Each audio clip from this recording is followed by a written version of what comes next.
أعوذ بالله من الشيطان الرجيم. بسم الله الرحمن الرحيم. الحمد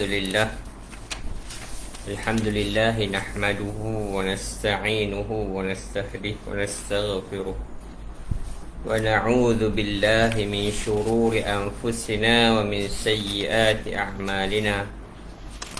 من يهده الله فلا مضل له ومن يضلل فلا هادي له. أشهد أن لا إله إلا الله وأن محمدا عبده ونبيه وصفيه وخليله ولا نبي بعده. الصلاة والسلام على أشرف الأنبياء والمرسلين وعلى آله وصحبه ومن دعا بدعوته إلى يوم الدين. أما بعد. Assalamualaikum warahmatullahi ta'ala wabarakatuh.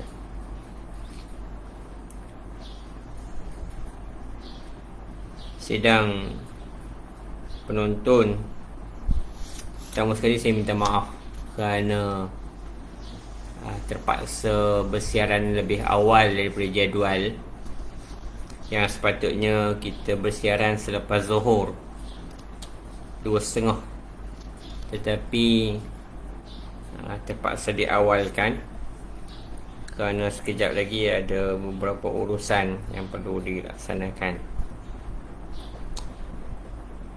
Bagaimanapun, mudah-mudahan siapa yang masuk nanti dapat melihat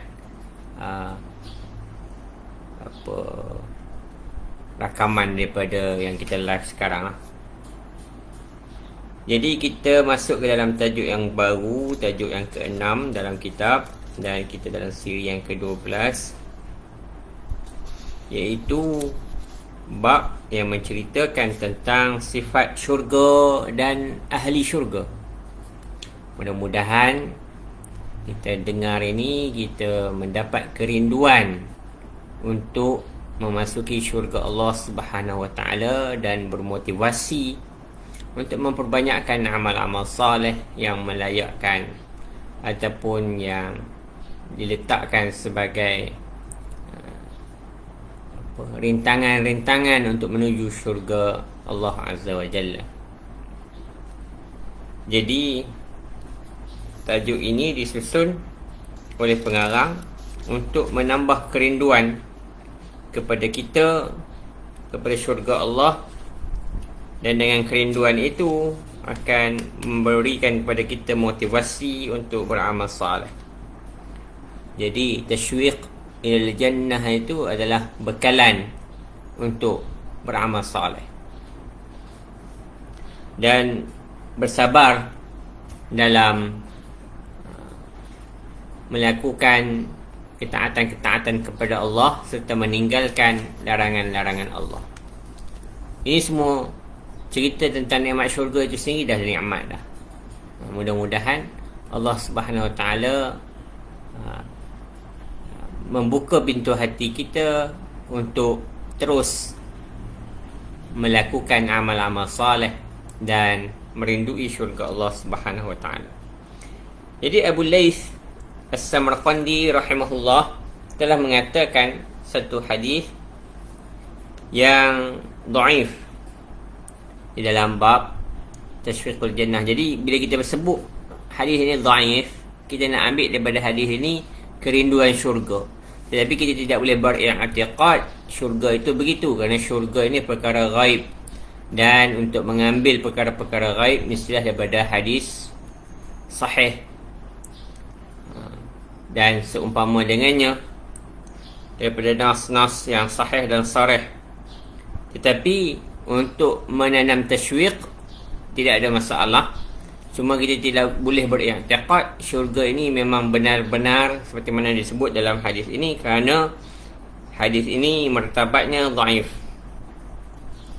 Dan dhaifnya pada seorang yang bernama Abi Tahir Al-Ta'i ataupun Al-Qa'i, yang dia ini majhul. Dan bagaimanapun hadis ini telah dikeluarkan oleh Imam At-Tirmizi dengan tidak menyebut apa Abu Abi Tahir Al-Ta'i ni atau Al-Qa'i ini. Allah Ta'ala alam. Jadi hadisnya berbunyi daripada Abi Hurairah radhiyallahu anhu telah berkata, kami bertanya, ya Rasulullah, syurga ini tercipta daripada apa? Mimma khuliqatil jannah. Qal minal ma'. Jadi Rasulullah SAW menjawab, ia daripada air, diciptakan daripada air. Qulna akhbirna an bina'il jannah. Kemudian sahabat-sahabat kata lagi, bagi tahulah kepada kami tentang binaan syurga itu. Bagaimana syurga itu terbina? Perkakas-perkakas syurga itu bagaimana?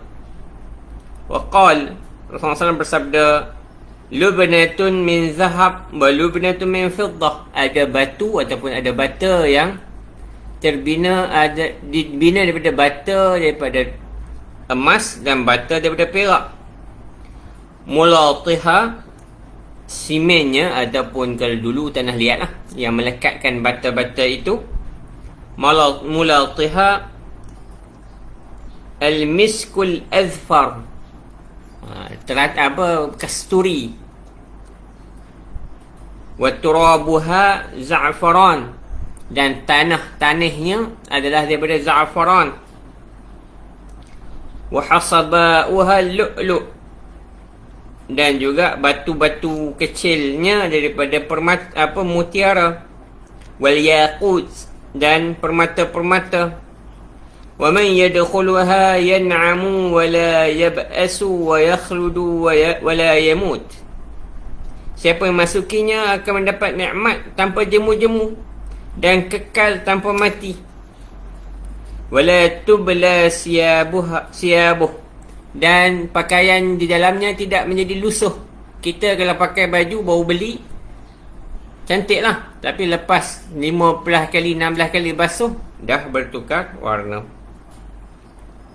Wala yufna syababuh, dan juga tidak terhakis keremajaannya ataupun kemudaan, muda lah,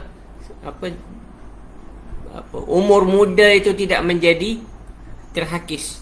Kita ni bila dah sampai umur 50 dah hilang lah selera orang muda itu. Tetapi orang ahli syurga dia sentiasa muda. Kemudian berkata Nabi SAW, salasatun la turaddu da'watuhum, 3 golongan yang tidak ditolak doa mereka. Al-imamul adil.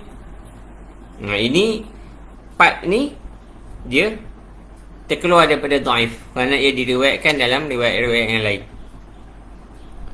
Al-imamul adil, pemimpin yang adil. Was-sa'im hina yuftir, orang yang berpuasa ketika dia berbuka. Wa da'watul mazlum, dan doa orang yang dizalimi. 3 orang ni kalau dia berdoa, Allah akan terima. Pemimpin yang adil. Jadi pemimpin ini kalau nak kekal berkuasa, berdoa kepada Allah supaya Allah kekalkan kuasa dia, nak berjadi macam tu, jadilah pemimpin yang adil. Was-sa'im hina yuftir, dan ketika orang berpuasa, ketika mana dia berbuka puasa. Sebab tu kita disunatkan memberi makan kepada orang berpuasa. Mudah-mudahan ada doa yang diselitkan untuk kita. Dan kita bila berpuasa, hendaklah kita mendoakan sahabat-sahabat kita di negeri-negeri peperangan, supaya Allah memenangkan mereka, Allah menolong mereka. Wa da'watul mazlum, dan doa orang yang dizalimi. Jadi kita jangan buat naik orang, doanya mustajab. Fa innaha turfa' fawqa al-ghamam, fayanzur rabbu jalla jalaluh fayaqul wa 'izzati wa jalali la ansurannaka walau bi ba'da hin. Dan ia akan terangkat di atas awan, maka Allah Subhanahu Wa Taala akan melihat kepadanya Dan Allah Subhanahu Wa Taala mengatakan, demi kemuliaanku dan ketinggianku pasti aku akan menolongmu walaupun selepas ini. Jadi ada dua part dalam hadis ini. Satu part dhaif yang menceritakan tentang keadaan syurga.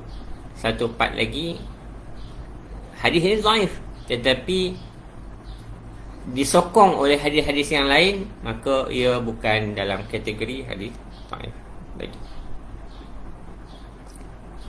Jadi ada dua bahagian di dalam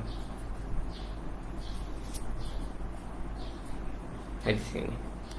Kedua-duanya hadis Abu Hurairah radhiyallahu anhu. Berkata Al-Faqih Abu Lais As-Samarqandi dalam satu hadis yang lain daripada Abi Hurairah juga, tetapi hadis ini adalah hadis sahih. Jadi kita tengok macam mana Abu Lais selalu mendatangkan hadis dhaif dulu. Ini berbanding dengan Imam At-Tabari dalam tafsirnya. Imam At-Tabari selalu mari hadis sahih dulu, dihuraikan kemudiannya oleh hadis-hadis dhaif. Tetapi Abu Lais As-Samarqandi dia selalu bawa mari kepada kita hadis dhaif. Dia bawa mari cerita yang detail. Kerana hadis dhaif ni selalu dia detail. Dan itu antara ciri-ciri hadis dhaif juga. Dia selalu merincikan perkara. Jadi kemudian dia bawa mari hadis yang ringkas tetapi sahih. Allah Ta'ala alam. Ni kita, kalau siapa yang rajin buat master PhD, boleh buat study manhaj Abu Lais di dalam Tanbih Al-Ghafilin. Siapa yang rajin nak buat master PhD dalam hadis, mungkin dah ada orang buat study manhaj dia. Saya ni baca kitab boleh lah.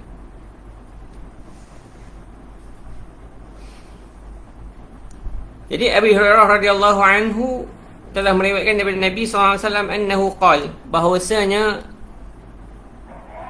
Rasulullah SAW telah bersabda, inna fil jannati syajaratun yasirru ar-rakibu fi dhilliha 100 'am la yaqta'uha aqra'u in syi'tum wa dhillim mamdud. Masuk Zuhur.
La haula wala quwwata illa billah.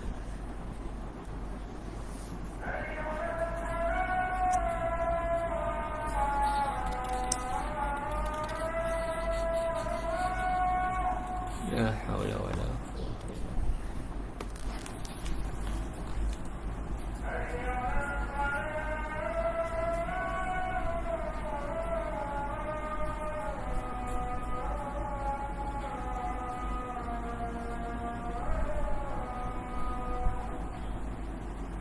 La haula wala quwwata illa billah.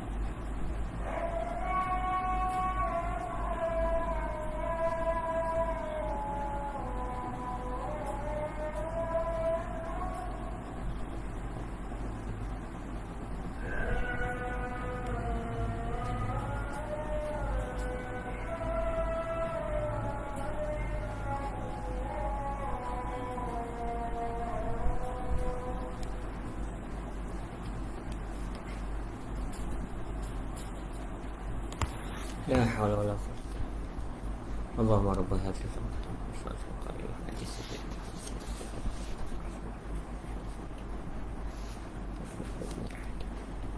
Rabbana atina fid dunya hasanatan wa fil akhirati hasanatan. Allahumma la ilaha illa anta. Jadi kita sambung. Bahwasanya Nabi SAW telah bersabda, Inna fil jannati syajaratun, sesungguhnya dalam syurga ada satu pokok. Yasirru rakibu, akan melalui seorang penunggang kuda fi zilliha, di bawah bayang-bayang pokok. Mana pokok ni sangat rendang, yang mana bila seorang tu naik kuda berjalan bawah pokok ini, mi'ata am, perjalanan setahun.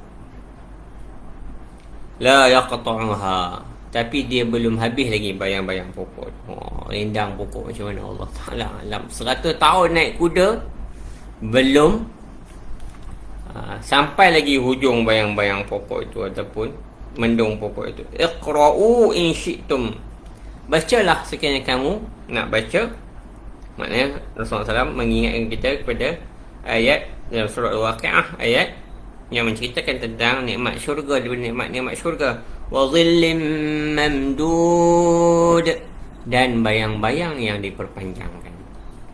Jadi nikmat bayang-bayang ini besar. Kita dekat Malaysia ni tak rasa sangat sebab kita banyak awan.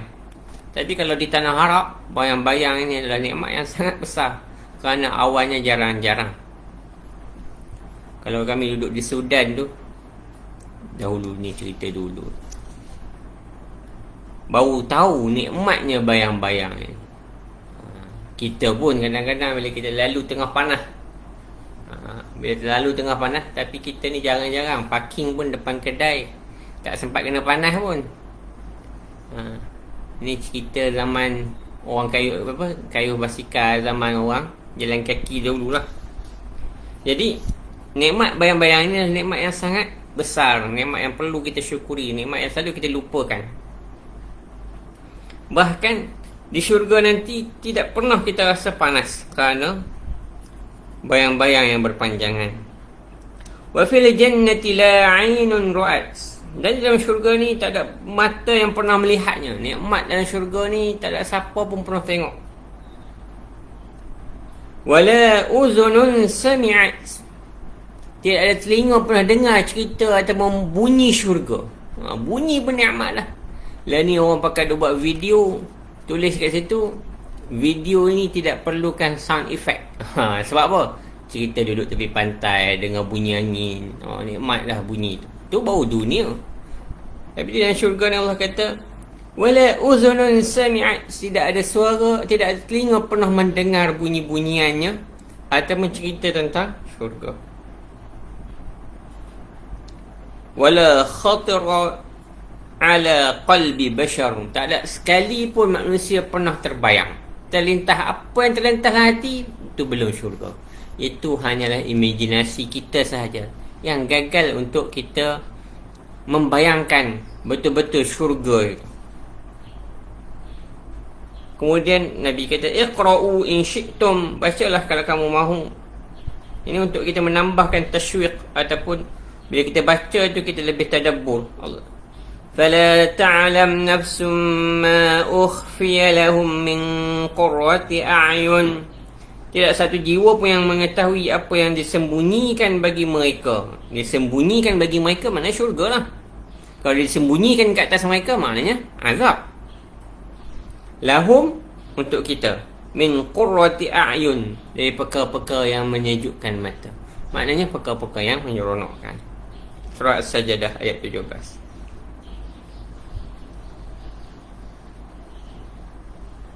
Wala mawdu'a sawt ahadukum fil jannati khair min ad-dunya wa ma fiha, apa yang ada di dalam syurga itu untuk setiap seorang kamu adalah lebih baik daripada dunia dan seisinya.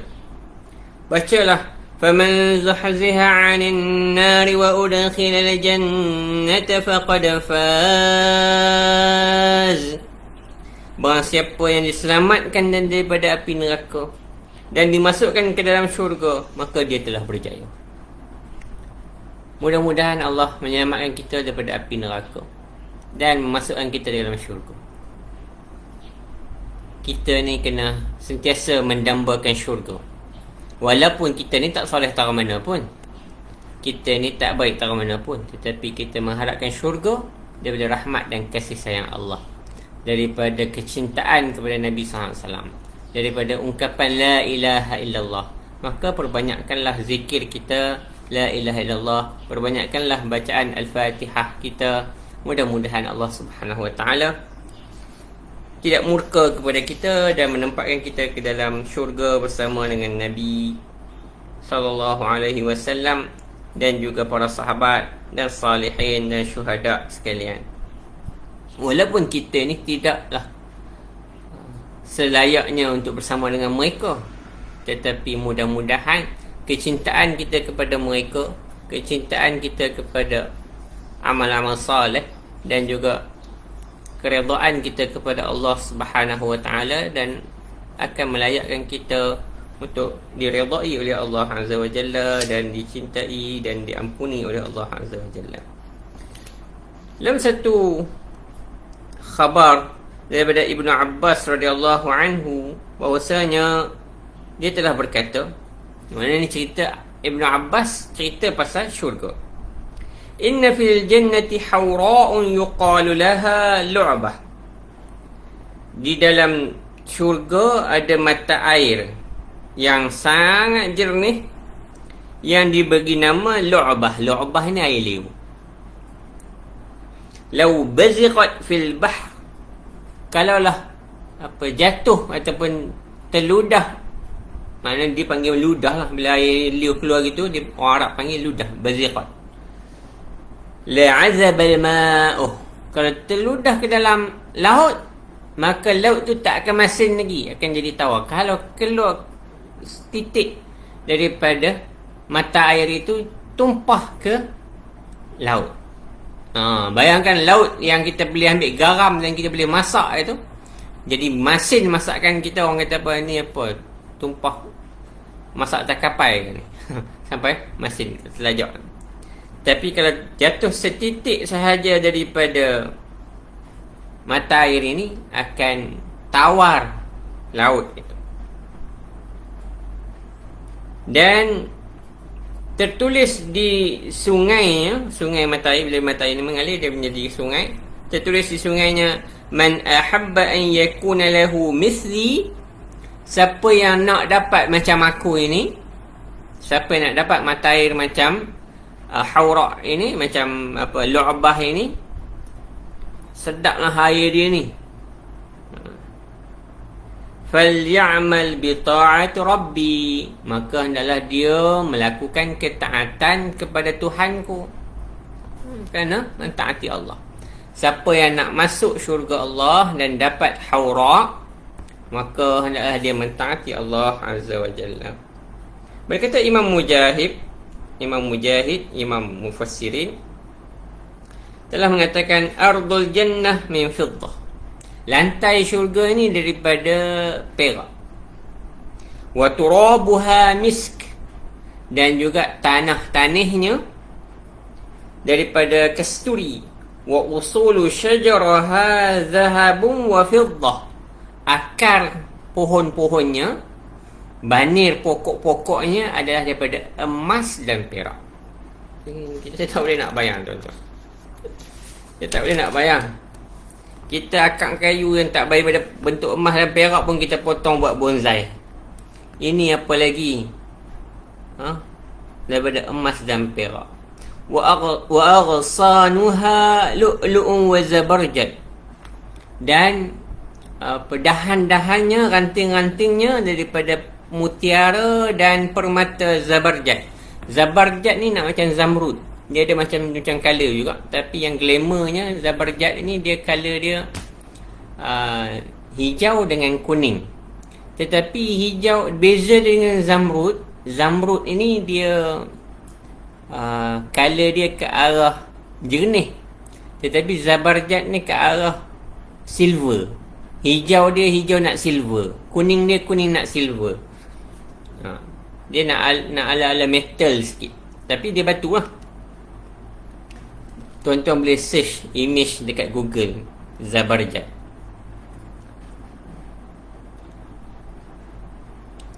Wal waraqu was thamaru tahta zalik. Di bawah itu daun-daun dan buah-buahan. Faman akala qa'iman lam yu'zih. Siapa nak makan berdiri tak ada masalah. Wa man akala jalisan lam yu'zih. Siapa yang makan duduk pun tak ada masalah. Wa man akala muttaji'an lam yu'zih. Siapa yang makan dalam keadaan berbaring pun tidak ada masalah. Kita ni kalau duduk makan baring cekik tuan-tuan, kalau kat dunia ni.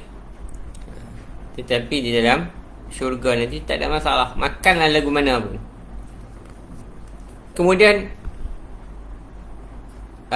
Imam Mujahid baca wa zullilat qutufuha tazlila, dan direndahkan untuk memetiknya serendah-rendahnya. Maksudnya apa? Kita duduk macam mana pun buah tu dekat dengan kita. Kita berdiri sampai, kita duduk sampai, kita baring pun sampai. Ini nikmat dalam syurga. Tak payah pergi pasar. Kita duduk yang macam mana pun, kat mana pun, kita teringin nak makan je, buah tu menjulur sampai ke kita. Allah Akbar. Kena pula buah-buah. Tak cerita lah, buah dunia ni tak ada apa dah. Kita lah ni kalau dengar terian pun sedap kan. Semalam duduk tengah-tengah berehat tu, ada orang share pula video terian. Ni terus rasa terliok nak makan terian. Daripada Abi Hurairah radhiyallahu anhu bahwasanya telah berkata, "Wallazi anzala al-kitab ala Muhammadin sallallahu alaihi wasallam." Ini bahasa Abi Hurairah. Abu Hurairah kata, demi yang menurunkan Quran ke atas Muhammad sallallahu alaihi wasallam, "Inna ahlal jannati la yazdaduna kulla yawm jamalan wa hasana kama yazdaduna fid dunya harama." Allahu Akbar. Orang penghuni-penghuni syurga ni, dia setiap hari makin handsome, makin cantik. Seperti mana kita setiap hari di dunia ini semakin tua. Semakin tak handsome, semakin berkedut. Ini macam-macam orang cari kan, untuk mengekalkan keremajaan. Habis pokok dicari, habis binatang dicari, habis bahan kimia dicari untuk kekalkan. Tak payah tuan-tuan. Memang kita hidup di dunia ini, begitulah fitrahnya. Akan semakin tua, semakin ditinggalkan, semakin tidak dipedulikan. Tetapi kalau kita nak semakin cantik, semakin handsome, semakin lawa, semakin comel, di dalam syurga. Makin lama duduk dalam syurga, makin segak.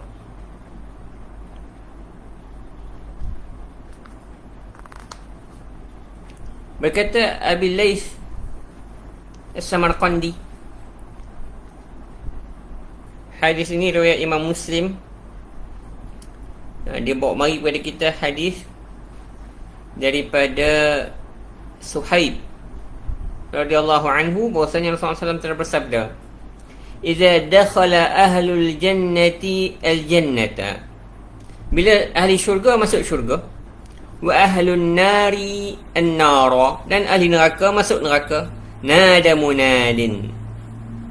Berserulah satu suara, "Ya ahlal jannah, wahai ahli syurga, inna lakum 'indallahi maw'ida." Sesungguhnya bagi kamu di sisi Allah satu perjanjian. Yuridu an yanjizkumuhu fayaqulun, yang hendak ditunaikan kepada kamu, maka berkatalah ahli syurga, "Mahu?" Apa dia? Apakah janji yang kami kena tunaikan? "Alam yasqul mawazinuna?" Tak cukup beratkah timbangan kami?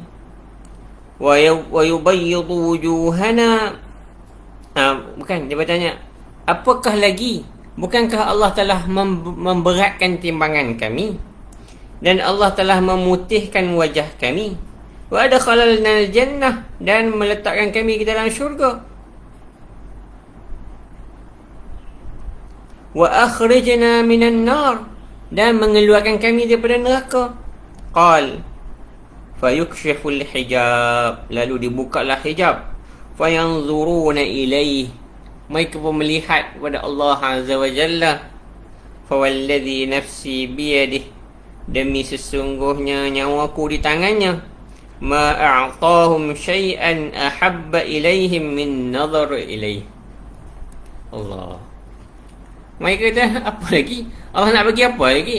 Kami dah diberatkan timbangan, dah diselamatkan daripada neraka, dah dimasukkan ke dalam syurga. Apa lagi Allah nak bagi? Bila diangkat saja hijab, mereka mengatakan tidak ada sesuatu pun yang lebih indah daripada melihat pada wajah Allah. Allahu Akbar. Makna lepas masuk syurga tu tak ada apalah bila melihat wajah Allah.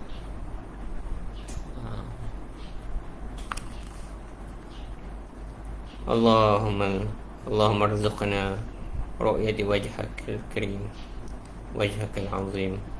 Allahumma arzuqna ma wa'ada ibadakas salihin. Mudah-mudahan Allah beri kepada kita peluang, beri kepada kita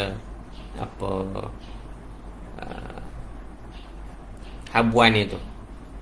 Kadang-kadang kita selalu merungut tentang perkara-perkara dunia, tapi perkara-perkara dunia ni tak ada apa, tuan-tuan.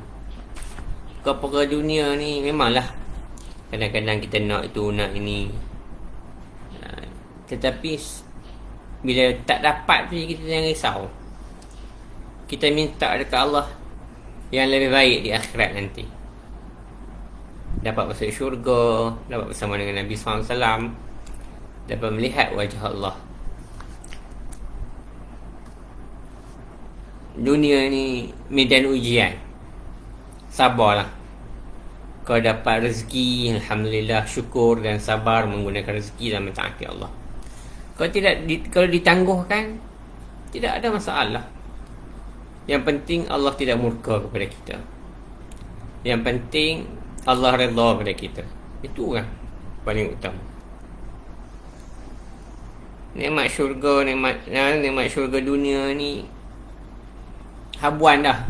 Kita duduk dalam perut mak kita lagi, Allah dah tentukan. Kalau ada, alhamdulillah, gunakan untuk mentaati Allah. Kalau tak ada, alhamdulillah, mudah-mudahan Allah ganti yang lebih baik di syurga nanti. Seterusnya, diriwayatkan daripada Anas bin Malik radhiyallahu anhu telah berkata, Anas bin Malik cerita, Ja'a Jibril ila Nabi SAW bimira'atu bayda. Jibril datang kepada Nabi SAW dengan cermin yang warna putih. Fiha nuktatus sauda. Di atas cermin tu ada titik hitam. Faqala Nabi SAW, Ya Jibril, ma hadhihi al-mir'atul bayda? Wahai Jibril, apakah cermin putih ini? Qala hadhihi al-jum'ah. Inilah hari Jumaat. Wa hadhihi an-nuktatu as-sauda sa'atun lati taqumu fil jum'ah. Dan titik hitam ini adalah as-sa'ah allati taqumu fil jum'ah. Satu masa yang dibangunkan pada hari Jumaat. Wa qad fuddilat biha anta wa qaumuka ala man kana qabl. Dan telah diberi kelebihan kepada engkau dan kaummu kepada orang sebelum kamu. Maknanya orang sebelum kita tak dapat. Fannasu lakum fiha tab'un, yani al-yahud wan nasara, wa fiha sa'atun la yuwaffiquha mu'min yas'alu Allah ta'ala shay'an min khairin illa istajaba Allah lah, wa la yasta'idhu min sharrin illa a'adhahu Allah a'adhahu min. Qal wa hiya 'indi yawmal mazid.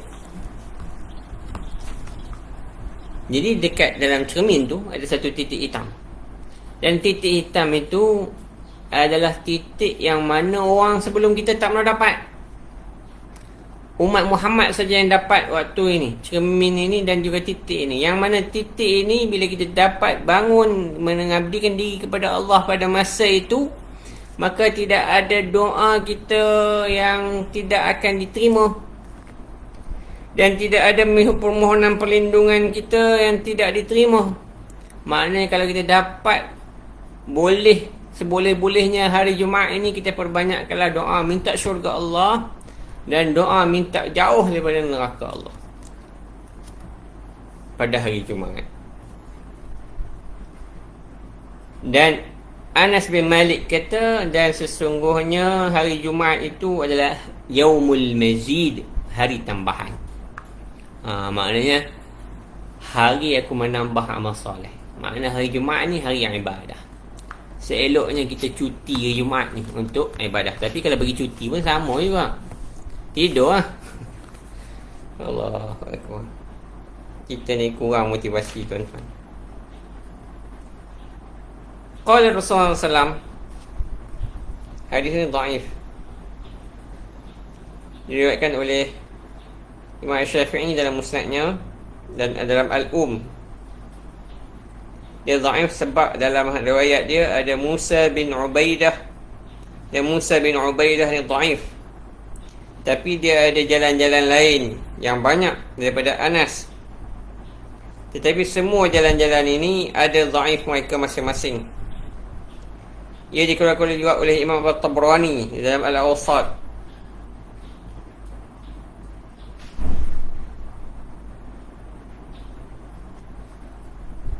Dan Imam Ahmad mengatakan riwayat At-Tabrani itu adalah munkar kerana ada Khalid ibn Mukhallad Al-Qutwani. Tetapi Imam Abu Dawud mengatakan ia saduq. Siapa dia saduq ni? Khalid bin Mukhallad. Tetapi dia Syiah. Syiah bukan zaman sekarang. Syiah zaman A'immah dulu, zaman imam-imam hadis. Syiah zaman tu Syiah politik lah.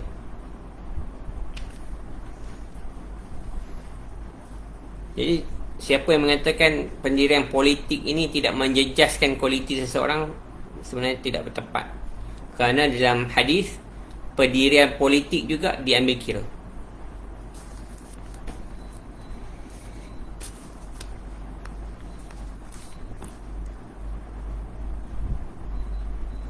Wama yaumul mazid, apakah itu hari al-mazid, hari yang ditambah? Telah berkata, sesungguhnya Tuhanmu, inna rabbaka ittakhadha wadiyan fil firdaus fihi kusubun min misk. Allah Subhanahu wa taala telah mengambil satu lembah di dalam syurga Firdaus. Di dalamnya ada lembakan kasturi. Fa idza kana yaumul jum'ah, dan sekiranya ia pada hari Jumaat, hafat bimanabir min nur 'alaiha an-nabawiyyun, maka para anbiya akan berkumpul di sisi satu mimbar yang terdiri daripada cahaya. Wa hafat manabirun nur bi manabir min az-zahab, dan di sisi mimbar daripada cahaya itu mimbar daripada emas. Wa mukallalatun bil yaqut waz zabarjad, yang dihiasi ataupun disepahi dengan batu permata dan batu-batu zabarjad. Alaiha siddiqun wa syuhada'is salihun. Jadi para nabi tadi di atas mimbar-mimbar cahaya, dan mimbar-mimbar emas yang berhias ini pula adalah di atasnya para as-siddiqun, pengikut-pengikut para anbiya, wa syuhada' was salihun.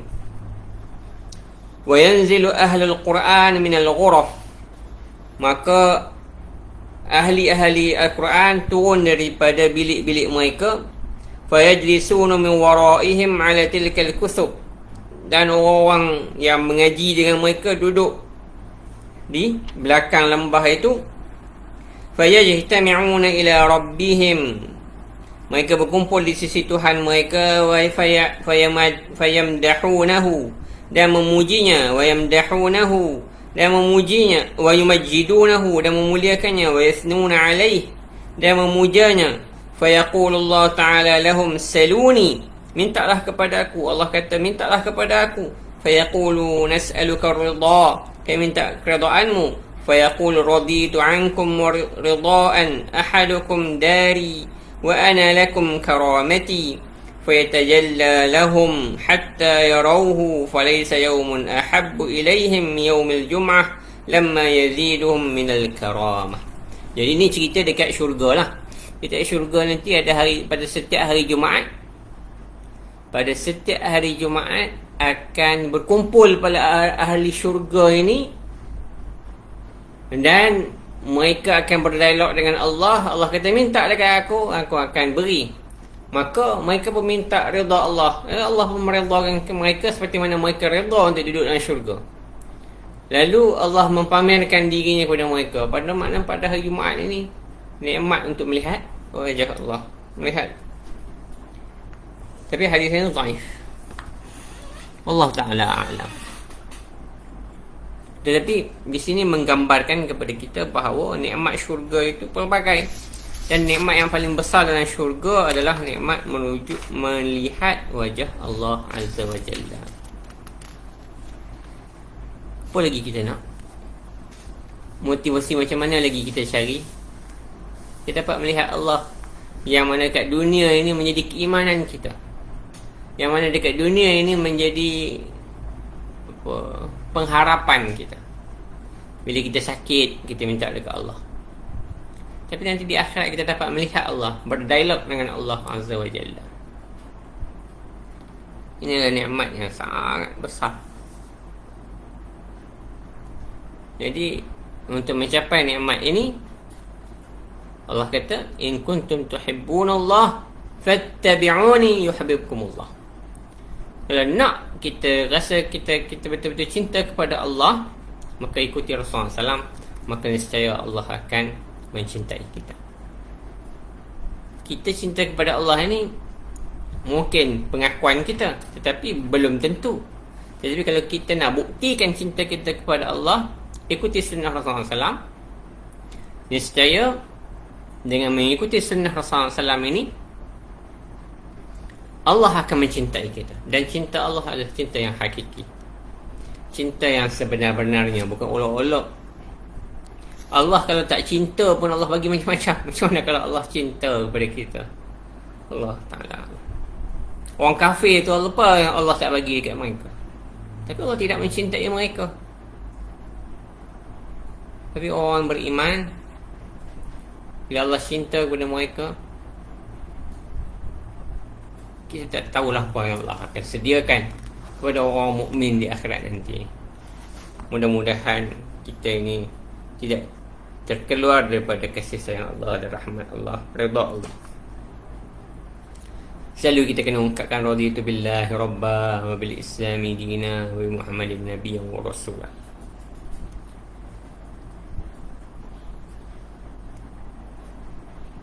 Mudah-mudahan kita masuk dalam syurga Allah dalam keadaan kita mengasihi Allah Azza wa Jalla dan dikasihi oleh Allah Azza wa Jalla.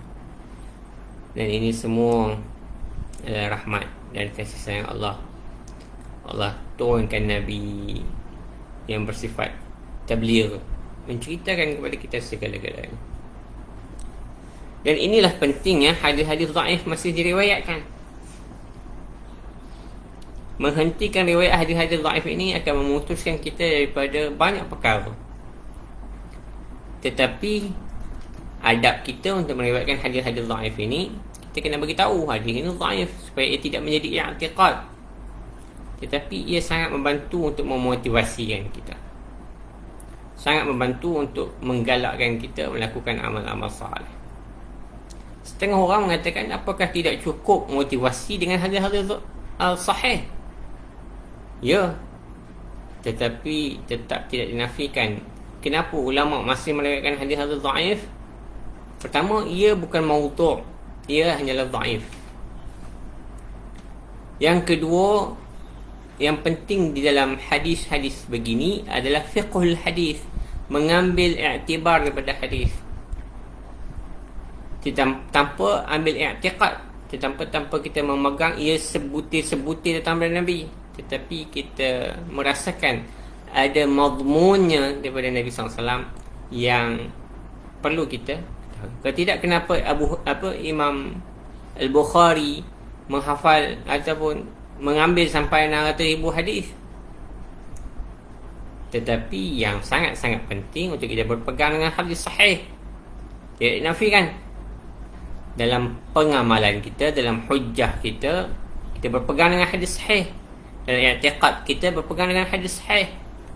Tetapi untuk memberi sentuhan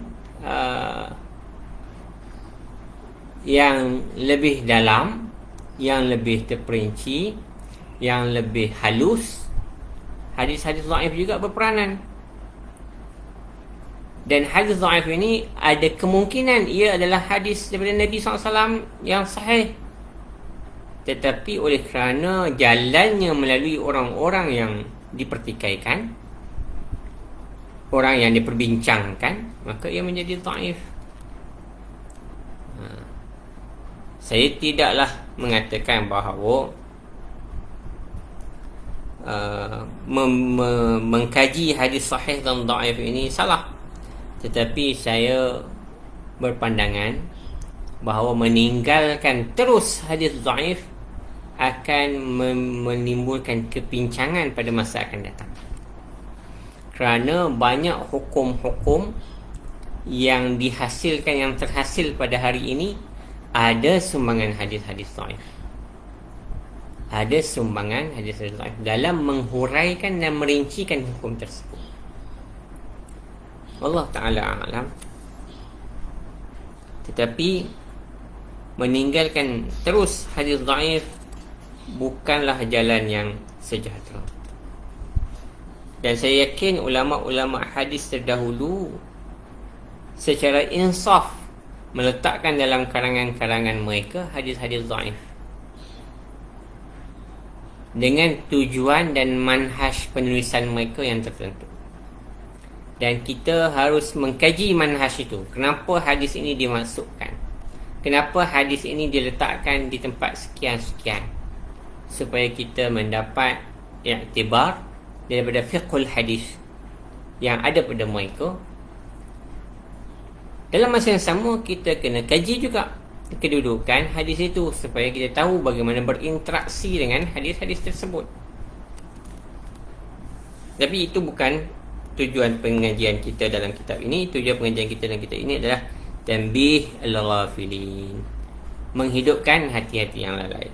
Mudah-mudahan Allah beri kepada kita motivasi untuk melakukan ibadah kepada Allah dan memberikan kepada kita stres untuk meninggalkan larangan-larangan Allah dengan nukilan khabar dan juga asar dan juga hadis dalam kitab-kitab, dalam kitab yang dalam bab-bab yang dikumpulkan oleh Abu Lais As-Samarqandi rahimahullah.